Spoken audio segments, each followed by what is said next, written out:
To verify that Java applications behave as intended, developers rely on automated unit testing. The modern standard for building reliable code is JUnit 5. Previous iterations of JUnit were bundled as a single monolithic library. JUnit 5 divides the framework into 3 distinct modules. The first is the JUnit platform. This serves as the foundation, providing the API that build tools and IDEs use to discover and launch tests on the Java virtual machine. The second module is JUnit Jupyter. This is the actual programming model, the collection of annotations and assertions you will use to write your modern test cases. The third module is JUnit Vintage.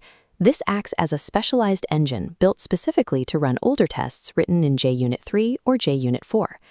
By separating the API for writing tests from the platform that executes them, teams can start using the latest Jupyter features for new code, while keeping their existing test suites active and unchanged.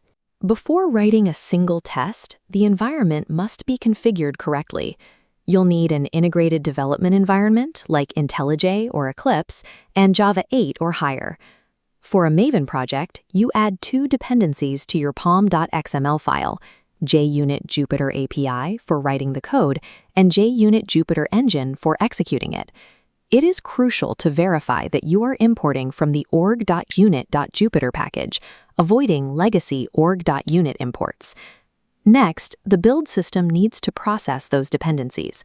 In Maven, you achieve this by updating the Maven Surefire plugin to at least version 2.22.0, adding native JUnit platform support. If using Gradle instead of Maven, you must explicitly add the Use JUnit platform method inside your test task block. Without this specific declaration, Gradle will silently ignore your JUnit 5 tests during the build. These explicit build tool configurations are required because the JUnit platform uses a distinct discovery mechanism.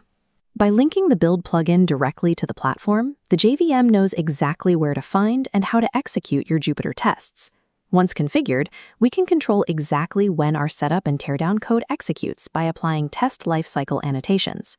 We initialize shared resources like databases using @beforeAll, which must be static. Next, @beforeEach handles per test setup prior to every @test method. The teardown phases mirror this. After each cleans up after individual tests, and finally, after all, closes global connections. To make the output easier to read, we can attach the @displayName annotation to any test method or class.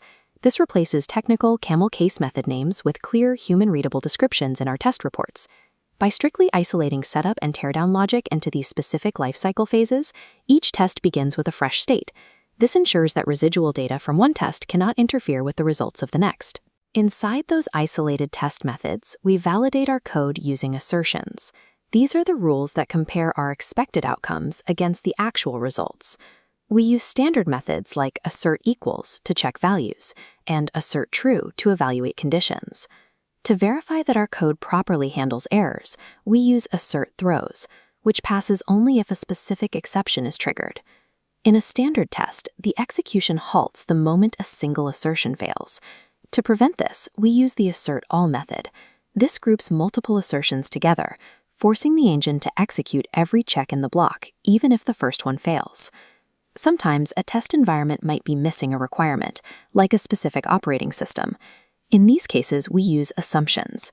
If an assumption, like assume true, evaluates to false, it will cleanly abort the test rather than failing it outright.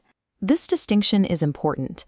By skipping the test instead of failing it, assumptions prevent false negatives in your reports when external dependencies, like a QA database, happen to be offline. When you need to test a method against many different inputs, writing individual tests is inefficient. Instead, the @parameterized test annotation allows you to write the logic once and feed it multiple inputs using a source annotation, like @valueSource. As a test class grows, it can become difficult to read. The @nested annotation allows you to create inner classes. This lets you group related tests hierarchically, putting tests for an empty list into one block and tests for a populated list into another. For scenarios where the test cases themselves are not known until the code actually runs, JUnit 5 offers dynamic tests. By using the @testFactory annotation, you can write a method that generates new test cases at runtime. To protect the suite from infinite loops or severe performance regressions, you apply the @timeout annotation.